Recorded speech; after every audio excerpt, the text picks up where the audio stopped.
Magandang araw sa lahat. Welcome po ulit dito sa ating channel, Ang Biyahe e Komida.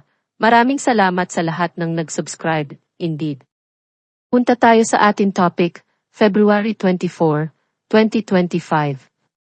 Moira de la Torre, muntik ng tamaan ng bottled water sa isang mall show.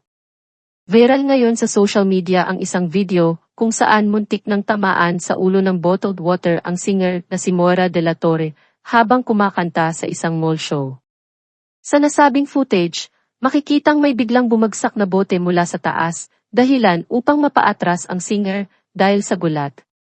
Sa kabila nito, nanatiling mahinahon si Moira at ipinagpatuloy ang kanyang pagtatanghal, bagay na hinangaan ng ilang netizens.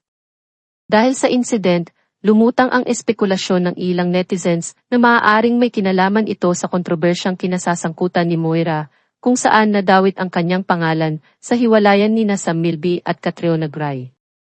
Ayon sa ilang komento sa social media, tila hindi pa rin humuhupa ang galit ng ilan sa isyong ito.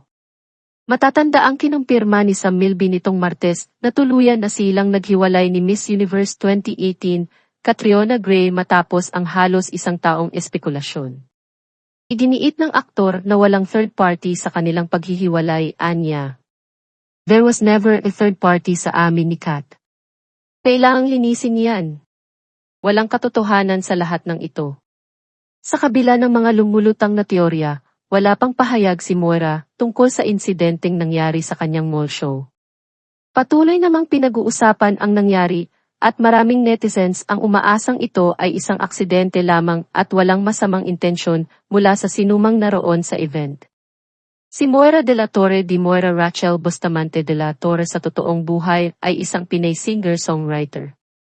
Sumikat siya sa kanyang mga song cover ng ilang sikat na mga kanta kagaya ng Sundo, Torete, at ang kanyang awiting Titibo-Tibo na nanalo sa Himig Handog. Ikinasal siya sa kapwa niya singer-songwriter na si Jason Hernandez noong January 14, 2019. Gayunpaman ay nagkahiwalay din sila matapos ang 3 taong pagsasama bilang mag-asawa. Matatanda ang kinumpirma ng Cornerstone Entertainment na wala na si Moira de la Torre sa kanilang talent roster. Nagdulot ng usap-asapan ang pag-unfollow ng Instagram account ng Cornerstone sa mga awit. Sinabi ni Mac Merla na formal nang natapos ang kontrata ni Moira sa kanila ilang linggo na ang nakalipas. Naging maayos ang paghihiwalay ng Cornerstone at Moira matapos ang higit 10 taong pagsasama.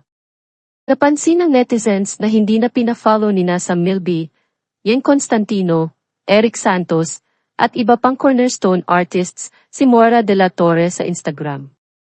Lumutang ang isyong ito matapos ang ulat na tuluyan ng binitawan ng Cornerstone si Moira bilang talent dahil umano sa attitude problem.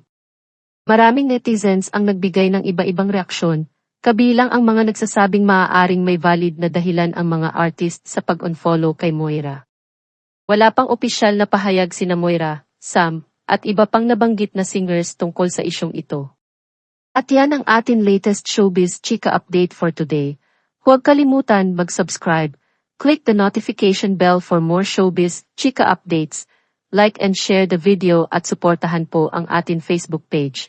Maraming salamat sa lahat ng nag-subscribe. Indeed. Magandang buhay sa lahat, paalam.